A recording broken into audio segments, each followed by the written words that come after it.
I wasn't used to being at school at night. It didn't happen often. But I had been cast in The Sound of Music, and it was our first rehearsal. I transferred in 6 weeks into the school year and was far too awkward to try and make friends. I was hoping rehearsal would bring some of that camaraderie I'd been missing since transferring. School got out at 2:40 and rehearsals weren't until 7.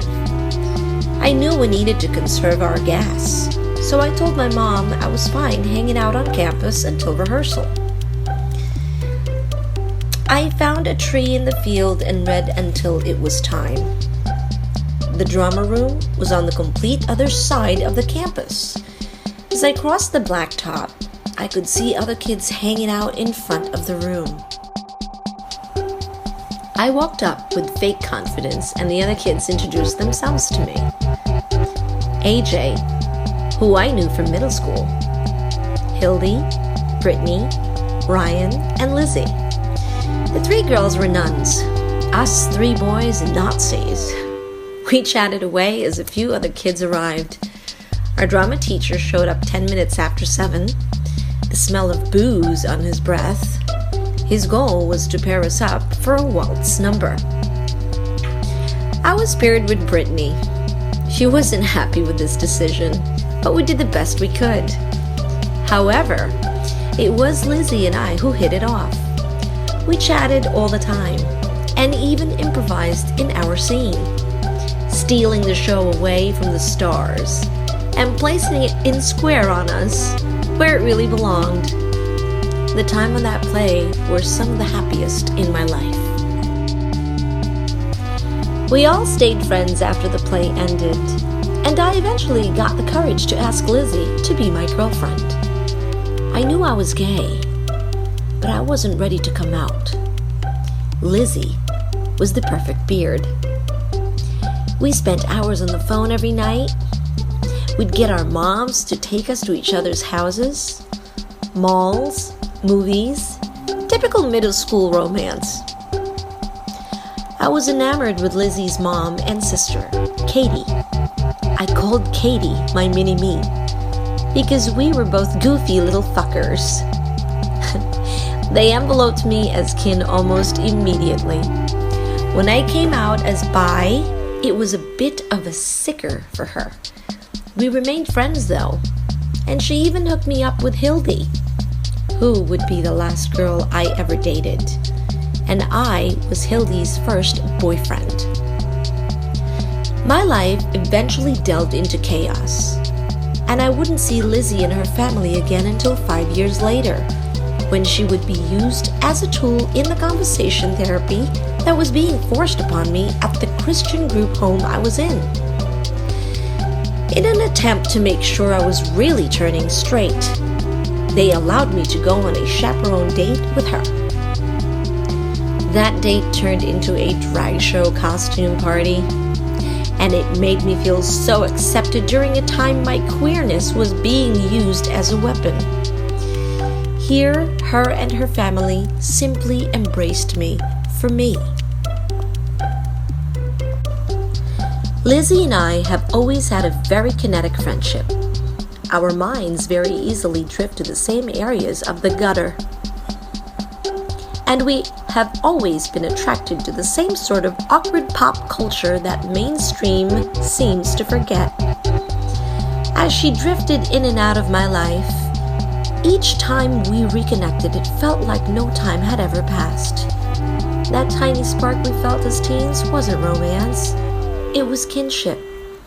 And that spark has never died, even in times we hardly communicate. Lizzie was there for me when my mom died. And sadly, her amazing mother, Vicky, died this past year.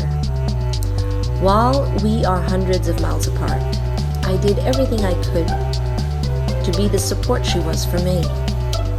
Vicky was kind, opinionated, loyal, and dedicated. After her death, I needed to express to Lizzie how much her mom meant to me and how she changed my life. My mom was no homophobe, but it was hard for her to deal with me being gay, especially being in group homes. She kept thinking I would be murdered, raped, or contract HIV. She was afraid of me being gay being used against me, which it was. And she worried about what my life would be like having to deal with the burden of being gay. One day, Vicky and my mom were talking on the phone. I was coming home for the weekend and they wanted to throw me a birthday party. I was in the gay group home by this point, and this was my first home pass in over 7 months. The topic of my mom's worry came up. Vicky listened to all of my mom's fears and then spoke her own truth. At that time in her life, Vicky was also no homophobe, but she certainly did not understand, quote-unquote, gayness. What she did understand was me. She bluntly told my mom that she needed to leave those issues at the door when I got there. All I needed was love. I needed my mom. Who cares who I'm fucking? I'm still her kid, and that's all that should matter. Outside of my cousin Jamie, I don't think anyone had been so direct with my mom about this. They heard her worries and just comforted her, but no one really stood up for me. But Vicky did, and my mom took heed. She went from worried mom to gay pride mom in 10 seconds flat. She went all in, and she later relayed to me that it was Vicky who gave her the push she needed. Because of Vicky, I got to see my mom loudly proclaim how much she accepted me over and over again in the short time I had with her between getting out of group homes and her death. Those 17 months gave me moments I never expected. I'm so grateful.